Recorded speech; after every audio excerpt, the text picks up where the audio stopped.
Apa yang terjadi? Onesimus, siapa dia? Dia adalah seorang hamba. Tetapi Anda tahu kata pelayan dalam bahasa Inggris? Itu juga dapat diartikan dengan benar sebagai seorang budak. Onesimus adalah seorang budak. Dia bukan seseorang yang dibayar. Dia dimiliki oleh Filemon sebelumnya, dan Onesimus telah melarikan diri. Jadi dia lari sampai ke Roma, dan coba tebak, dia telah dipertobatkan oleh Paulus. Mari kita baca ini bersama-sama, boleh? Kisah Para Rasul, halaman 456, paragraf 1. Di antara mereka yang memberikan hati mereka kepada Allah oleh pekerjaan Paulus di Roma adalah Onesimus. Seorang budak kafir yang telah berbuat salah kepada tuannya, Filemon. Seorang Kristen yang percaya di Kolose, dan telah meluputkan diri ke Roma. Dalam kebaikan hatinya Paulus berusaha meringankan kemiskinan dan kedukaan dari pelarian yang sedih. Dan kemudian berusaha menyebarkan terang kebenaran ke dalam pikirannya yang gelap. Onesimus mendengar perkataan kehidupan, mengaku dosa-dosanya, dan dipertobatkan kepada iman Kristus. Jadi Anda lihat di sini bahwa dia adalah seorang budak kafir yang telah berbuat salah kepada Filemon, tuannya. Dia telah melarikan diri, dia menghilang. Dan tentu saja itu meninggalkan rasa yang tidak enak di mulut Filemon. Dan Anda dapat membayangkan bahwa melihat Onesimus lagi, mungkin berarti kematian bagi Onesimus. Jadi Paulus memohon kepadanya, di masa lalu dia tidak berguna, ya, dia melarikan diri. Tapi sekarang saya memintamu dalam nama Paulus, dia menggunakan kredensialnya sendiri, supaya kamu menerima dia seperti kamu menerima aku. Bahwa sekarang bukan sebagai seorang hamba, tetapi di atas seorang hamba, sebagai saudara terkasih. Filemon dan Paulus, mereka saudara di dalam Kristus. Maka Paulus memintanya untuk menerima Onesimus, bukan sebagai hamba, tetapi sebagai saudara. Dan Anda tahu, bagi mereka yang memiliki pembantu, atau orang yang bekerja untuk Anda. Anda tahu, mungkin Anda memiliki perusahaan atau Anda memiliki pembantu di rumah yang tinggal di rumah bersama Anda sepanjang waktu. Anda tahu, itu tidak biasa di sini di Malaysia. Saya yakin itu adalah perasaan yang sangat menarik ketika Anda melihat pembantu itu. Atau karyawan Anda itu, dan mungkin mereka menjadi bertobat, mereka memiliki keyakinan yang sama, mereka pergi ke gereja yang sama dengan Anda. Bagaimana Anda melihat mereka? Apakah Anda dapat melihat mereka sebagai saudara atau saudari di dalam Kristus? Mungkin Anda adalah CEO, Anda adalah pendiri perusahaan, dan Anda memiliki beberapa orang di bawah Anda yang datang ke gereja dan bertobat. Yah, jelas mereka pasti melihat sesuatu dalam dirimu yang bagus. Sebagai CEO, Anda mungkin tidak berteriak dan membentak, mengutuk mereka sebagai bos, bukan? Puji Tuhan. Tetapi apakah Anda dapat melihat orang ini sebagai saudara dan saudari di dalam Kristus? Anda tahu, atau terkadang kita berpikir, hei, hanya karena Anda seorang anggota gereja, bukan berarti saya akan lebih lunak terhadap Anda. Dan berharap lebih sedikit dari Anda. Jadi terkadang kita harus keluar dengan kasar dalam beberapa cara, bukan? Betapa sulitnya bagi Filemon untuk melihat Onesimus dengan cara yang berbeda. Dia pergi sebagai budak, buronan, yang tidak setia dalam pekerjaannya. Dan kemudian di Roma, dia bertemu Paulus dan dia bertobat. Dan sekarang ada dia. Bagaimana reaksi Anda? Ayat 17. Kalau engkau menganggap aku temanmu seiman, terimalah dia seperti aku sendiri.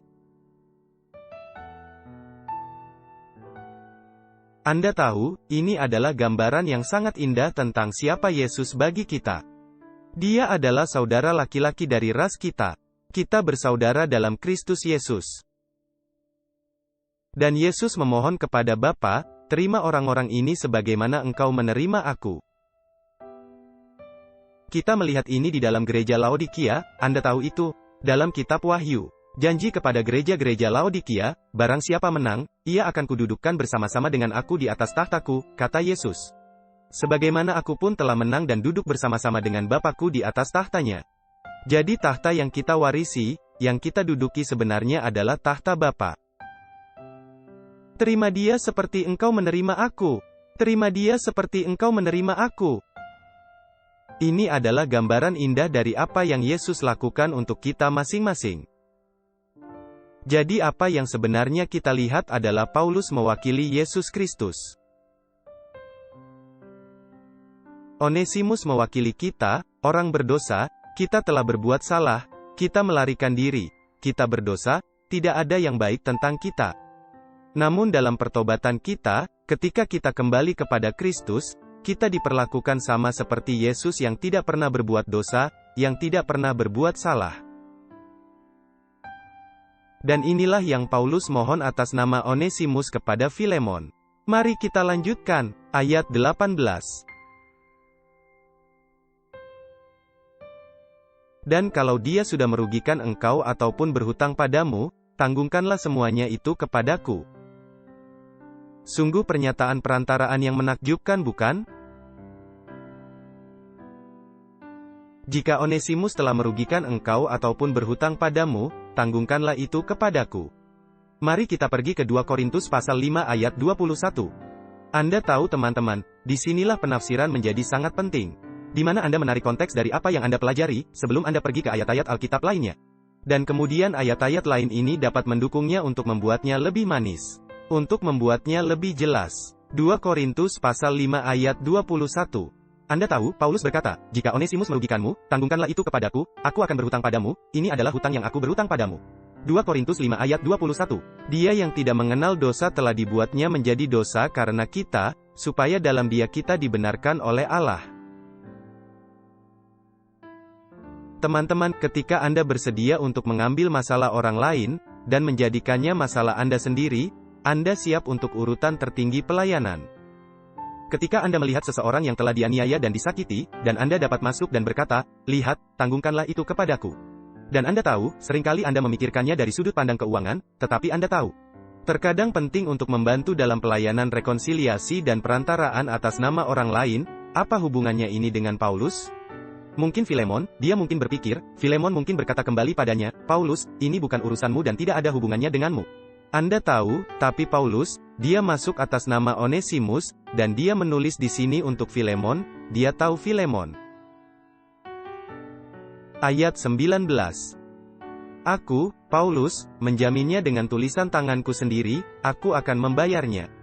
Agar jangan kukatakan, tanggungkanlah semuanya itu kepadamu, karena engkau berhutang padaku, yaitu dirimu sendiri. Jadi Paulus, dia melihat cukup penting untuk menulis surat ini dengan tangannya sendiri. Dan dia mengatakan kepadanya bahwa aku akan membayarnya. Dan kemudian dia berkata, apa? Meskipun saya tidak mengatakan berapa banyak Anda berhutang kepada saya, bahkan masih berhutang dirimu sendiri kepadaku.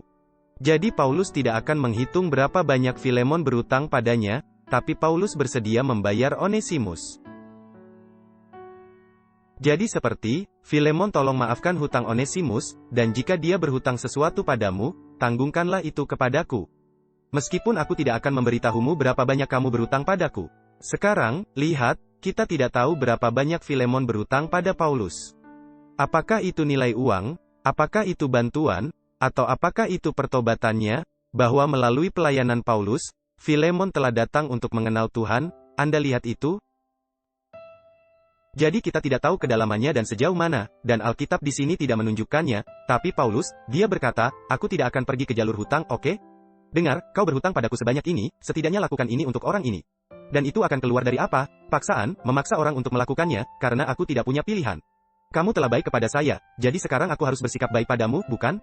Tidak, Paulus tidak mengatakan itu. Meskipun dia mengatakan aku bisa melakukannya, tapi aku tidak melakukannya. Anda lihat itu.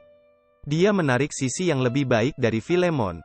Dia mencoba menunjukkan padanya, kamu harus melakukan ini karena kasih. Kamu harus melakukan ini karena iman.